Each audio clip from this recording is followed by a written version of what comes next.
नमस्कार, आप देख रहे हैं आज की खबर और मैं हूं आपके साथ आकांक्षा यादव। 2027 के होने वाले यूपी विधानसभा चुनाव को लेकर अभी से ही सियासी रण सजकर तैयार है और इसी बीच देखा जा रहा है कि समाजवादी पार्टी के राष्ट्रीय अध्यक्ष अखिलेश यादव लगातार बीजेपी पर हमलावर नजर आ रहे हैं। और अब आज अखिलेश यादव ने लखनऊ में एक प्रेस कॉन्फ्रेंस की, जहां पर उन्होंने बीजेपी पर जमकर निशाना साधा। साथ ही साथ कहा कि समाजवादी पार्टी हमेशा से ही विश्वकर्मा समुदाय के साथ खड़ी है, उनके हित और उनकी आवाज को बुलंद करने के लिए खड़ी है। और साथ ही साथ अखिलेश यादव ने भरोसा दिलाया है कि लखनऊ के रिवर फ्रंट में भगवान विश्वकर्मा के लिए एक जगह बनाई गई है जो उन्हीं को समर्पित की गई है। और आगे अखिलेश यादव ने बातचीत में कहा कि 2027 में समाजवादी पार्टी चुनाव लड़ेगी और बीजेपी को सत्ता से बाहर करने का जनता काम। और क्या कुछ कहा अखिलेश यादव ने, आइए सुनते हैं। सभी लोगों का बहुत बहुत धन्यवाद और आभार प्रकट करना चाहता हूं। हालांकि विश्वकर्मा जयंती बाद में होनी है, लेकिन आज जब हम लोग बैठ करके बातचीत किए हैं, ये नहीं पता था कि आज इंजीनियरिंग डे भी मनाया जा रहा है। और जहां हम शुभकामनाएं देना चाहते हैं, बधाई देना चाहते हैं, विश्वरैया जी को याद करते हुए उनके योगदान को, जो उन्होंने हर क्षेत्र में योगदान दिया है, इरिगेशन इंजीनियरिंग में, सिविल इंजीनियरिंग में, या महत्वपूर्ण इकोनॉमिक पॉलिसीज को किस तरीके से हमारा देश और समाज आगे बढ़ सकता है, प्लान्ड इकोनॉमिक जो प्लानिंग दी उन्होंने, जहां उन्हें याद कर रहे हैं हम लोग, वहीं इस धरती के पहले इंजीनियर भगवान विश्वकर्मा जी को भी हम लोग याद कर रहे हैं। और विश्वकर्मा समाज के लोगों को हम लोगों ने भरोसा दिलाया है, उनका आर्थिक, सामाजिक और राजनीतिक हक, सम्मान और स्थान दिलाने के लिए हम समाजवादी लोग उनके साथ खड़े दिखाई देंगे। जहां भगवान विश्वकर्मा जी के सम्मान में और समाज के लोगों को एकजुट होने के लिए, उनके विभिन्न कार्यक्रमों में शामिल होने के लिए नेताजी और समाजवादी पार्टी ने विश्वकर्मा जयंती को छुट्टी के रूप में मनाने का काम किया था, समाज को एक सम्मान देने का काम किया था। हम समाज के लोगों को भरोसा दिलाना चाहते हैं,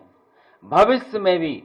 विश्वकर्मा जयंती, भगवान विश्वकर्मा जयंती को बड़े रूप में मना करके उनका सम्मान और उनके समाज को जोड़ने का काम हम लोग करेंगे। वहीं ये भी तय किया था जब पिछली बार हम लोग बैठक किए थे कि ये रिवर फ्रंट जो देश का सबसे प्रतिष्ठित स्थान बनने जा रहा है, बहुत सारे साथियों को और खासकर प्रेस के साथियों को याद होगा, इसकी भव्यता और सुंदरता हम लोगों को उस समय भी देखने को मिली जब लखनऊ में डिफेंस एक्सपो हुआ था और नेवी के लोगों ने, एयरफोर्स के लोगों ने इस रिवर फ्रंट को बहुत सुंदरता के साथ किस तरीके से उन्होंने सजाया था और उन्होंने अपनी एक्टिविटीज और एक्सरसाइज की थी। और ऐसा लग रहा था तस्वीरों में और वीडियो में, और जो लोग मौके पर देखने गए थे, शायद दुनिया में जो डेवलप्ड कंट्रीज हैं उन देशों में ऐसा देखने को मिलता है। उसी तरह का लखनऊ में रिवर फ्रंट पर उस आयोजन को हम लोगों को देखने का मौका मिला था। उसी रिवर फ्रंट पर भगवान विश्वकर्मा जी, जिन्होंने पौराणिक हमारे तमाम स्थान बनाए हैं, जिनको आज भी हम लोग चर्चा में और ग्रामीण क्षेत्रों में उनकी बातों को कहते हैं, भगवान विश्वकर्मा जी ने सोने की लंका बनाई, भगवान विश्वकर्मा जी ने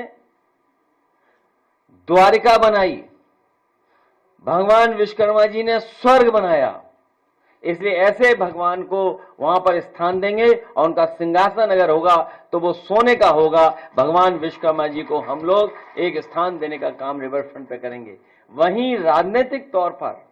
हम अपने विश्वकर्मा समाज से सहयोग और अपील मांगी है, कहा है, उन्होंने हमेशा साथ दिया है नेताजी और इस संविधान की लड़ाई में, इस आरक्षण की लड़ाई में, और जो बुराइयां हैं सरकार की और समाज की उनको दूर करने में, इस संघर्ष में हमेशा साथ दिया। हमें पूरा भरोसा है कि भविष्य में जो 2027 में चुनाव आने वाला है, उसमें सब लोग मिलकर के एक दूसरे का साथ देकर के समाजवादी पार्टी की सरकार बना करके